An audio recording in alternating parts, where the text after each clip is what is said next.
Hello everyone, this is Caleb Simpson, and you're watching my walkthrough for The Legend of Zelda, Breath of the Wild for Nintendo Wii U and Switch. In this video I'm going to be showing you how to gain access to the Divine Beast found in Death Mountain, Vah Rudania. We're going to need access to Goron City as well as the level 2 fireproof buff, or have the Flamebreaker armor, which is honestly probably easier. I show how to do both of those things in previous videos, which I'll have links to in the description. So once you have those things taken care of, we can start the process of working towards the Divine Beast by speaking with the Goron Boss Bludo here in Goron City.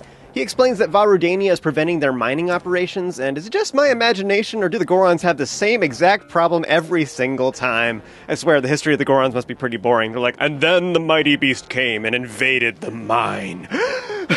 Didn't see that coming at all. By the way, every time I see this guy, I just can't help but admire his rather unique hairstyle. I'm not sure what you'd call this. I guess it's just kind of like twin tails, except doubled. So I guess it's technically a quad tail. It's also on the bottom of his head rather than the top. So then again, the front ones look like they're actually part of his beard, while the side ones are part of the hair on the back of his head. This is just a whole new paradigm in fashion that I'm not sure how to define. Let me know in the comments if you have any enlightening thoughts to share. I'm going with quad mane, like a lion, a rock lion. Tentative title. Still waiting on the patent for that one. Blah, blah, back problem. Sent the young Yunobo to the abandoned North Mines to find some painkillers that are stored there. Seems like a really odd place to put them, but whatever.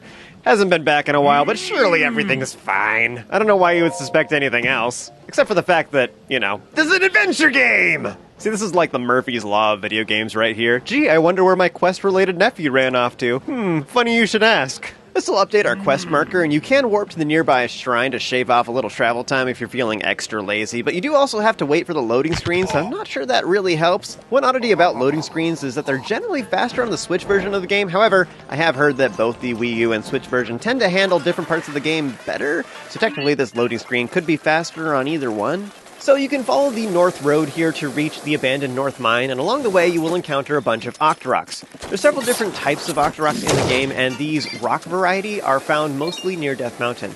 This type doesn't move, and they will suck in before they shoot a flaming rock at you. And while they're doing their Kirby impression, you can drop rusty weapons and shields on the ground, and they'll suck them up, chew on them for a bit, and then spit out a random, higher quality item of the same type. So swords become swords, rusty shields become shields, etc. This also includes some of the wooden variety, such as the Forest Dweller stuff, which makes no sense at all. You have to pick them up really quick before they burn. But anyways, it's only the rock variety of Octoroks that do this, so it's not like you can do this in Hyrule Field early game, which is kind of a shame. Now, while this is a fun Easter egg, it's just not really practical in general, so you can mess around with it if you like, for fun, but otherwise it's just a huge waste of time. As a side note, though, this is a potential option to get Royal Halberds, for example, and the reason I say that is because they're kind of rare and hard to find, but it's just such a small chance out of the potential loot that it's just really not worth farming Rusty Spears to accomplish that. Like, seriously, I haven't done any extensive tests on it, but I think that they can turn into like 20 different spears, and most of those are just absolute garbage, so not worth it at all. Super big waste of time. You're way better off just finding Royal Halberds directly, even though there's not very many of them in the game. However, this trick does come in very handy on Eventide Island. There's a bunch of rusty weapons there, and any upgrade to them is super awesome, so you should totally take advantage of that, especially if you end up with something royal or whatever. It's just great. So you can look forward to me showing you how to do that later on in the walkthrough, where I will definitely take advantage of that, and it'll be sweet. So I'm going to explain how to solve this puzzle, but real quick, first, I want to point out that most of the enemies here are Red Lizalfos, and they drop lots of fire arrows and Red Lizalfos tails when defeated, but only if you don't use the cannons, because most of the shots will knock them into the lava, and the loot will be lost. The tails are one of the high-end ingredients that we need to upgrade the Snowquill set, so if you're planning to farm for those, and you haven't finished off your Snowquill set yet, I highly recommend that you actually ignore the cannons, and instead go through here the slow way, using Blizzard Rods to one-shot them and grab all their tails before they burn up. This is probably the third best place to farm them in the game, so it's not as efficient as some others. But yeah, if you don't care or you've already finished the Snowquill set, then you can do it the intended way instead and just don't even worry about the loot. So you can speak with the tutorial Goron here if you want, and he'll remind you that you can use cannons by putting round bombs in them.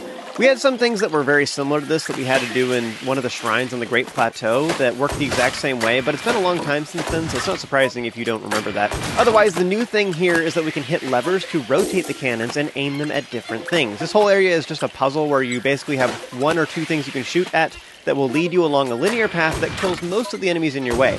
But this will also destroy most of the loot, so I'm just going to fast forward through most of this, but you get the idea. There's not really anything super exciting to point out chest-wise and stuff. There's some goodies here, but none of them really matter that much. The one important mechanic to note here is the fact that you can put a bomb inside the cannon and then press the lever so that it starts rotating, and then detonate the bomb early. You don't have to shoot the cannon when it's to the far left or far right. You can also aim in between by detonating the bomb while it's in the middle of turning. What this will allow you to do is shoot at things in between the two end positions, and there's a lot of things we can blow up in this area. Most of them are like reveal air geysers and stuff, but you do have to do this at the very end in order to blow up the rock wall that is blocking the exit from Yunobo, and that's why he was trapped in there. So, you blow it up with the cannon, now we just need to go talk to him.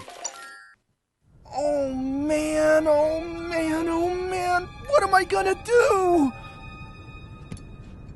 Monsters! They're here! They found me! Help! Huh?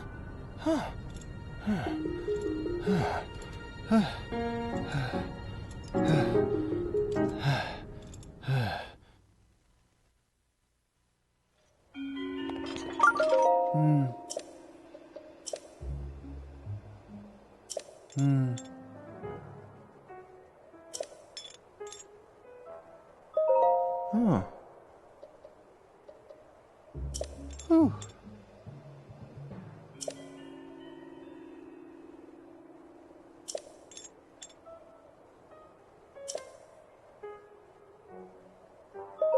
Huh?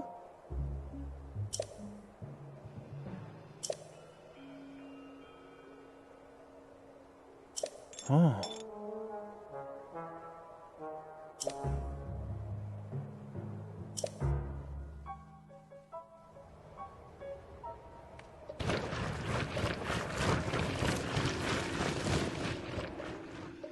After the Yunobo cinematic, make sure you grab the goodies that are inside the cave where he was trapped. If you forget about this and don't collect these, then don't worry about it too much. I wouldn't bother running all the way back here just to get these. But just as long as we're here, we might as well grab them. Anyways, warp back to Goron City and speak with Bludo, the Goron boss. He'll reward you with several low-level fireproof elixirs, and as long as you have one piece of the Flamebreaker armor in addition to this, that should get you up to level 2 fireproof so that you can survive and have enough duration to go through the hotter areas of Death Mountain, which we're going to do in just a few minutes. Anyways, this will also unlock one of the memories, which is titled Daruk's Mettle.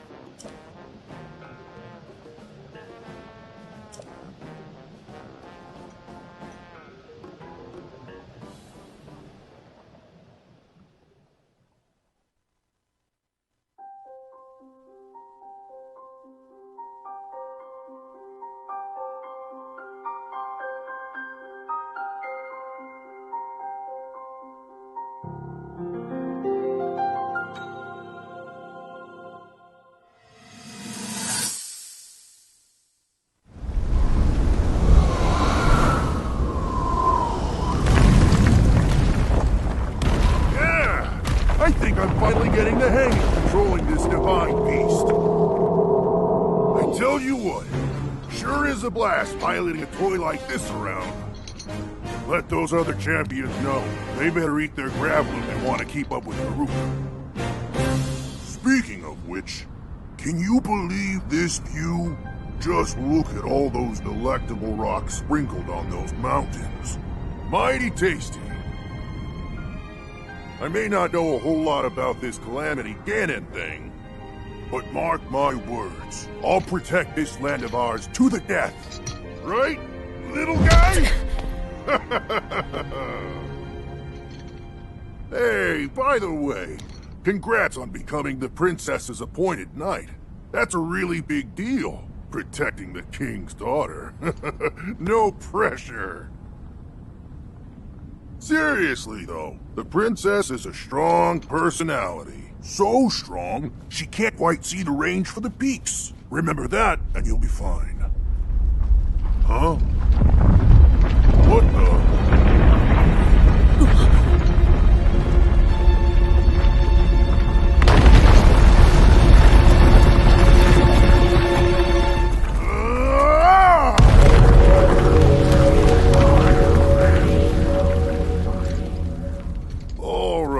So what was I saying? That was a little strange. As far as I know, Death Mountain has been quiet for decades. But if the mountain is shivering enough to send down a bunch of boulders that size, then never mind. Forget I said anything.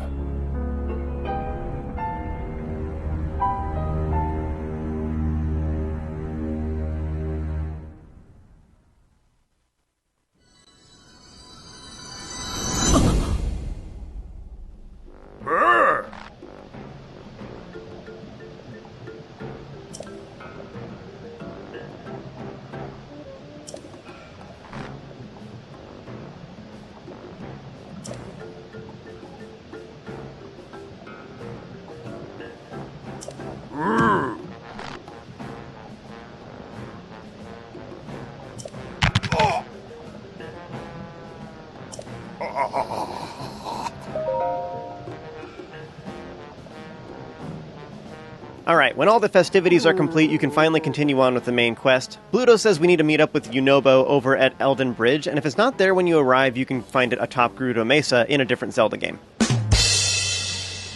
Alright, so real talk, Eldin Bridge is found just east of Goron City, so you can either take the north road all the way around, or just climb up the hill here and start working your way east. On the way towards the next quest marker, you can use Magnesis to take some of these minecarts with you if you want, to smack the enemies around, or yourself, whatever floats your boat. I find this kind of sad because we finally have easy access to some really good metal objects that won't get destroyed when we smack people with them, but we can only use them for a little bit. I still kind of like doing it though because it's one of the few places in the game where it's pretty easy to do so.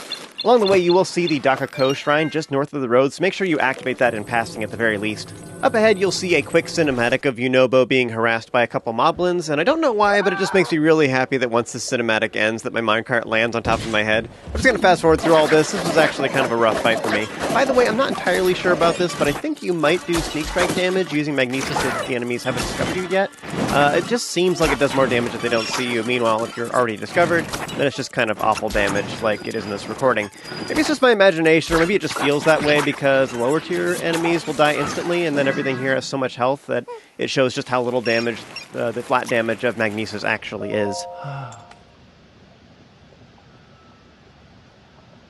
Huh?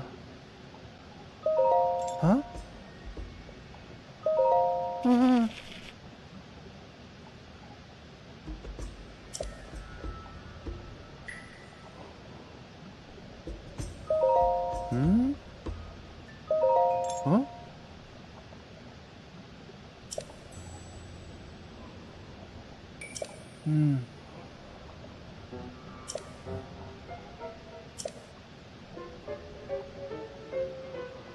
Huh.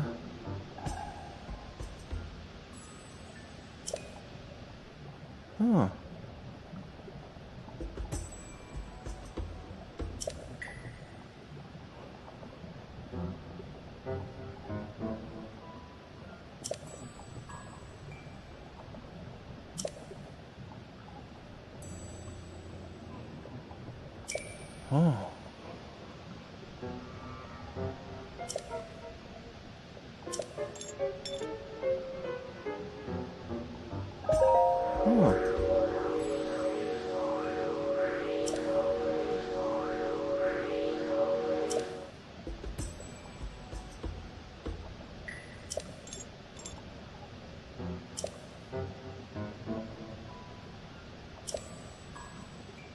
Alright, so once Yunobo is done speaking, you can finally use the cannon just like normal. You want to hit the lever so that it's facing towards the Bridge of Eldin, and then blow him up with a round bomb.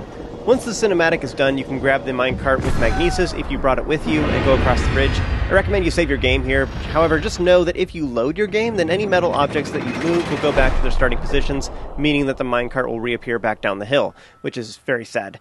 This minecart is not required. In fact, it doesn't really even help that much, so don't worry about it if it does disappear. I'm more bringing it with me just for the memes because it's one of the few places in the game we can, and I like the variety. So just across Eldin Bridge, it does require level 2 fireproof buff, so if you only ever got that free Flamebreaker chest piece from the Lizard side quest in Southern Mine and you didn't want to bother purchasing any of the other pieces, then that should leave you with only the level 1 fireproof buff at this point, which is not enough. Now you can chug those fireproof elixirs that we got from Bludo earlier, and those two things stack. This will temporarily give you another rank of it, bringing us up to level 2, which is all we need. And you should have enough duration to make it all the way to the top of Death Mountain with just that. Just make sure you save before you do drink it so that you're not wasting any duration. While I do think that getting and upgrading the Flamebreaker armor is pretty cool, especially if you get it up to 2 stars, which will give you the bonus which makes you immune to all fire damage, if you want to be a little bit more minimalist and just not waste your time with all that, the game pretty much hands you everything you need to make it all the way to Vah Rudania without having to invest too much effort into it.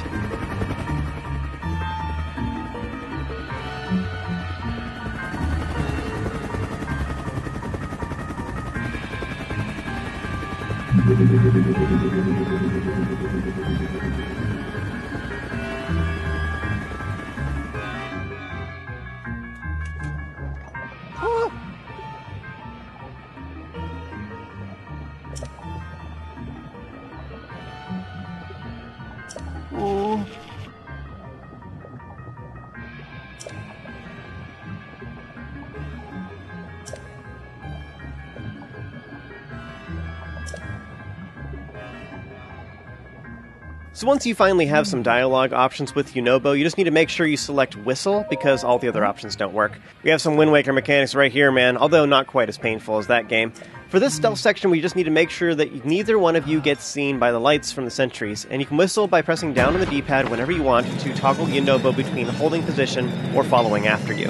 Take our Goron buddy with you and work your way up the hill to reach the first sentry. Now you can take it out with the minecart if you brought it with you, otherwise the intended solution for this puzzle is to wait until the sentry is far away and then call Yunobo to stand with you underneath this overhang that's partway through. Once the sentry goes back the other way and goes past this little overhang, then you can make a run for it the rest of the way and you're totally fine. For the second one, we have some boulders that are blocking our path, and you can either push them out of the way, or use bombs, or use Stasis Plus and a little nudge from your weapons. The reason these are here is actually to give you a quick tutorial so that you realize you can use the rocks that are up above to kill the sentry. Climb up, there's a couple rocks here, push them off the edge, and this will crush it, and then remove the ones that are blocking your path. I think a single bomb is probably the fastest way to get them out of the way, and of course you can also complete this section by moving the rocks around and killing the sentry with the minecart if you brought it with you. So once you reach the cannon, Yunobo will hop in automatically once he's close enough, use the lever to face it towards Vah Rudania, and fire it using a round bomb. So for the first several sentries, smacking them with the minecart was pretty helpful. However, from this point onwards, we have access to a bunch of metal objects, most of which are solid and don't break anyway, so we don't actually have to worry about that anymore. Because of this, the minecart has outlived its usefulness, so if you have been dragging it around, I'd recommend you just abandon it now. I know it's kind of sad. I was kind of just bringing it for the memes anyways, was more so why I was doing it, and for the whole journey here to get to this point. Anyways, for these next several sentries, tell Yunobo to stand still, and then climb up to find several metal boxes. These are not dilapidated variety either, so they don't break, so you can use them to destroy both the sentries here. Then just abandon these boxes and continue on up the path. By the way, another potential option to deal with these sentries is to use Stasis Plus on them to stun them, and then just run through with Yunobo. This doesn't last very long, so I feel like the strategy is too risky overall, but you can try it if you like. My favorite metal objects in this game are these big flat ones. You don't see things like this around very often, but they always just make me really happy, because enemies can't avoid them. It's just like such good. You just blow up everything, and there's nothing they can do about it. They are a little bit clunky to maneuver around, though. At the second cannon, defeat the moblin, and then wait for Yunobo to hop inside, rotate the cannon, and fire it with a round bomb.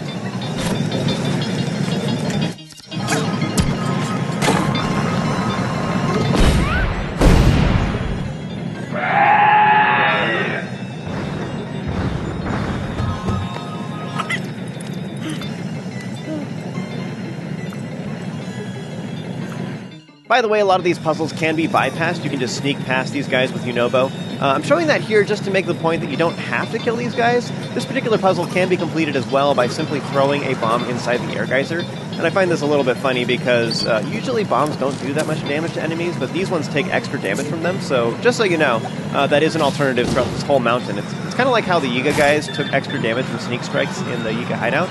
Similarly, you can throw bombs from above and detonate them in midair to one-shot these guys, rather than relying on magnesis. Up ahead, there are several sentries, although they are pretty close together. This makes it a little bit hard to sneak through with Yunobo, although you can use Stasis Plus to stun them temporarily.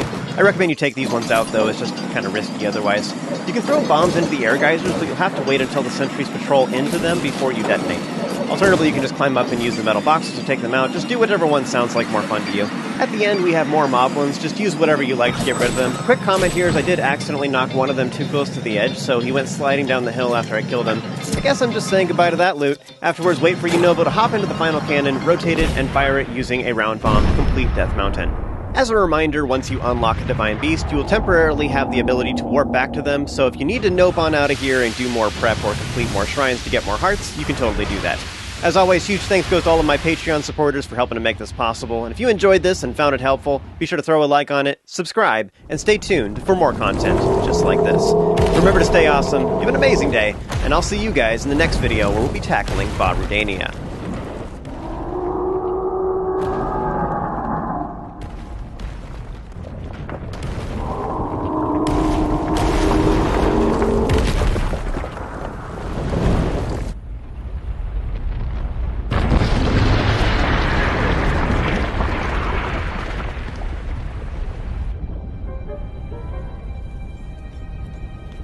That was so cool! You really put a licking on that thing, Link. It's time to finish the job. This is our big chance.